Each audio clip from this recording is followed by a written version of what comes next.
Tidak ada yang sempurna di dalam beragama kecuali baginda Nabi dan orang-orang pilihan Allah. Semua dari kita sepertinya punya kekurangan di dalam beragama. Ada orang yang Masya Allah dermawannya tidak kira-kira, tapi kurangnya apa?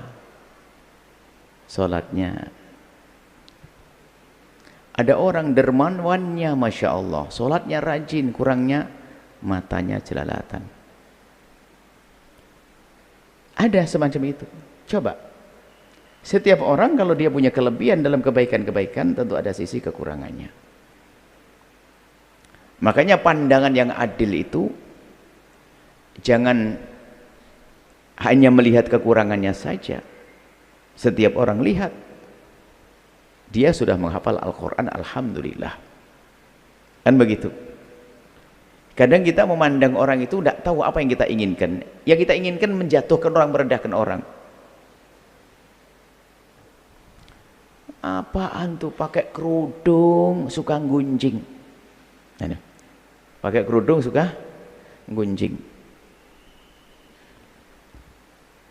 Merendahkan. Pakai kerudung suka gunjing.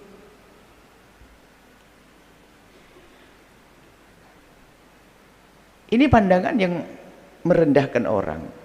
Kenapa tidak dirubah pandangan begini? Ya Allah, dia kok menggunjing, ya Allah, itu kan dosa besar. Lalu berdoa, ya Allah, semoga dengan kerudungnya, berkat kerudung yang ia pakai, dia melakukan kewajiban, semoga besok tidak menggunjing. Cuman karena kita sudah terlanjur benci dengan dia, langsung sok banget, karena dia tidak pakai kerudung mungkin. Apaan tuh? Apa artinya kerudungan tapi gunjing? Mending nggak kerudungan, lalu tidak menggunjing. Guys, ngomong mendingnya itu kan sudah kesombongan. Memang mending tidak menggunjing itu betul, tapi di saat dia membandingkan kerudung dengan kerudung, salah. Orang pakai kerudung dengan orang pakai kerudung dengan tidak pakai kerudung, tentu yang pakai kerudung ada punya kelebihan. Kemudian yang nggak pakai kerudung ini tidak menggunjing, yang pakai kerudung menggunjing. Nah, tentunya kerudung adalah kelebihan bagi yang menggunjing tadi. Kemudian yang tidak pakai kerudung, biarpun tidak pakai kerudung, dia punya kelebihan tidak menggunjing. Cuman menggunjingnya tetap kita anggap salah, tidak pakai kerudungnya salah. Jadi kalau mandang orang itu jangan kayak harus jadi kayak malaikat. Lalu apaan ngafal Quran nggak ada gunanya? Loh, siapa bilang ngafal Quran nggak ada gunanya? Dia menghafal Quran, tinggal lah ini menyempurnakan akhlaknya. Lalu bagaimana kalau ada orang hafal Quran tapi akhlaknya ngomong nyelkit dan sebagainya? Ya tetap salah ngomong nyelkitnya. Hafalan Qurannya bener, ngafal Quran kok salah, bagaimana? Kini kita ini kadang-kadang menghendaki orang kayak malaikat. Kalau sudah hafal Quran nggak boleh dosa. Hafal Quran kayak gitu, ya dia tetap manusia.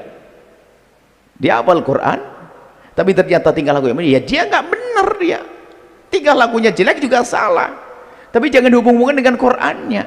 Mau dia kan kebaikan banyak, ada Al-Quran, ngapal Quran, ada zikir, ada bersedekah, ada macam-macam.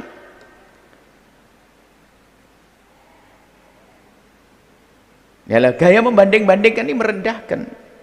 Coba kita lihat, memang Al-Qurannya sudah oke, alhamdulillah. Semoga berkat Al-Qurannya bisa berubah. Kalau menilai diri saya sendiri, misalnya aku sudah hafal Quran kok akhlak saja ya jelek, artinya begini, hafalan Qurannya tetap mulia, istimewa, dia punya hafalan Quran, lalu gak ngomongnya jelek dan sebagainya, yaitu maksiat, itu dosa, itu salah. Tapi jangan dihubungkan dengan Al-Qurannya, lalu mengatakan seolah-olah gara-gara Al-Quran lalu omongannya jelek, gara-gara Al-Quran jelek, ini kan salah dalam menilainya. Lalu bagaimana sikap kita kalau melihat ada orang hafal Qurannya hebat, ternyata masih nyelekit, ya kita alhamdulillah dia hafal Quran, semoga bermanfaat. Kemudian tentang sikapnya, yaitu akhlak yang semoga menjadi baik, kita doakan, ya kita nasihati dan seterusnya. Maksud kami ada, jangan dihubungkan antara hafalan Qurannya dengan akhlaknya. Tidak ada gara-gara hafal Quran lalu akhlaknya jelek, ada.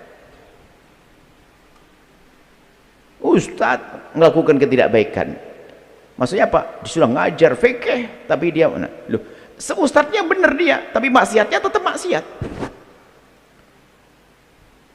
Jangan sampai gara-gara ngomong yang jelekit lalu apa yang kita salahkan hafalan Al-Qur'annya. Nggak ada urusan. Bukan gara-gara menghafal Al-Qur'an kemudian dia ngomong yang jelekit, nggak ada semacam itu. Inilah kita harus pandai dalam memandang orang itu supaya kita tidak mudah merendahkan. Oke, ngomong yang jelekit salah. Dan bisa jadi tertipu dia. Tapi nggak boleh kita nunjuk tertipu. Biasanya orang tertipu, mohon maaf. Yang punya kelebihan dia, punya hafalan Quran, dia merasa bahwa juga Al-Quran, dikit-dikit ibadah, kadang gampang rendahin orang. Apaan tuh? Karena dia sudah punya Al-Quran, seolah-olah segalanya pada dirinya. Enggak, itu baru hafalan. Jangan sombong dulu, kan begitu ya. Baru hafalan, sudah kaya, sudah punya surga dia. Metentang-metentang itu. Ngerendahkan orang lain. Nah, itu harus dibina akhlaknya. Punya hafal Quran, alhamdulillah. Tapi kalau menjadi merendahkan orang lain, jadi salah. Hafalan Al-Quran. Kalau sudah hafal Quran kayak segala-galanya. Nah, ini namanya tertipu. Sehingga kenapa orang hafal Quran dikit? Ya mungkin dia tertipu. Dan memang banyak orang punya kelebihan kadang-kadang begitu. Alim tapi nyelekit ngomongnya. Dia paling rajin di pengajian, hadir pengajian. Ngomong nyelekit, kenapa? Ada kesombongan, merendahkan. Bu, sudah mau mati belum mau ngaji. Bu, sudah tua nggak sholat. Bu. Ngomongnya selekat-selekit. Baik, Al-Qur'annya adalah tetap Al-Qur'an, hafalannya adalah satu keistimewaan. Adapun dia kok jelek-jelekit itu dosa seperti dosa yang lainnya, seperti kesalahan yang lainnya, tetap salah, cuman jangan dihubung-hubungkan dengan hafalan Al-Qur'annya. Jangan sampai dihubungkan dengan hafalan Al-Qur'annya. Sudah, dia nyelekit, nggak benar, suka nyakit orang lain, dia salah, nggak benar itu dia. Al-Qur'annya tolong pisah, hafalan Qur'annya. Dia adalah orang sudah punya hafal Quran, telah mujahadah, semoga diterima pahalanya, amal baik yang diterima oleh Allah. Adapun dosanya semoga diampuni dan semoga tobat. Gitu loh cara mandang orang. Kita kadang-kadang menginginkan orang kayak malaikat. Kalau sudah salah sedikit saja langsung habis dia neraka. Kayak kita tidak pernah punya dosa saja. Orang bisa saja melakukan kesalahan, tapi tolong jangan sampai kita memandang orang itu hanya dari sisi negatif saja. Negatif saja. Ini merendahkan orang, tidak diizinkan, tidak pernah. Kalau kita ingin mengingatkan. Jangan dihubungkan dengan kebaikan yang dilakukannya. Kebaikan yang dilakukannya. Sudah kebaikan, alhamdulillah. Dia pakai kerudung, alhamdulillah. Jangan dikatakan pakai kerudung masih begituan. Pakai kerudung masih beginian. Selagi dia tidak merendahkan kerudungnya, alhamdulillah, dia menutup aurat sebuah kewajiban, dia mendapatkan pahala. Ya itu. Atau sebaliknya nggak pakai kerudung, dia melakukan kebaikan, dermawan dan sebagainya. Jangan direndahkan. Alah mbak biarpun dermawan, kamu itu maksiat terus nggak pakai kerudung. Lah ini kan kurang ajar. Alhamdulillah dia masih dermawan. Sudah nggak pakai kerudung, misalnya terlalu pelit, kan tambah parah itu. Jadi kalau mandang, oh dia belum menutup aurat tapi dermawan, alhamdulillah dia masih dermawan. Semoga dengan apa yang telah diberikan ini, semoga Allah memberikan hidayah kepada. Gitu loh cara pandang itu. Jangan biasa mandang orang itu dengan selalu merendahkan dan seolah tidak bisa menjadi baik. Dan kita kayak menganggap manusia harus kayak malaikat, sedikit salah saja langsung nggak ada nilainya. Itu sebuah kesalahan cara memandang orang. Wallahu a'lam bishawab.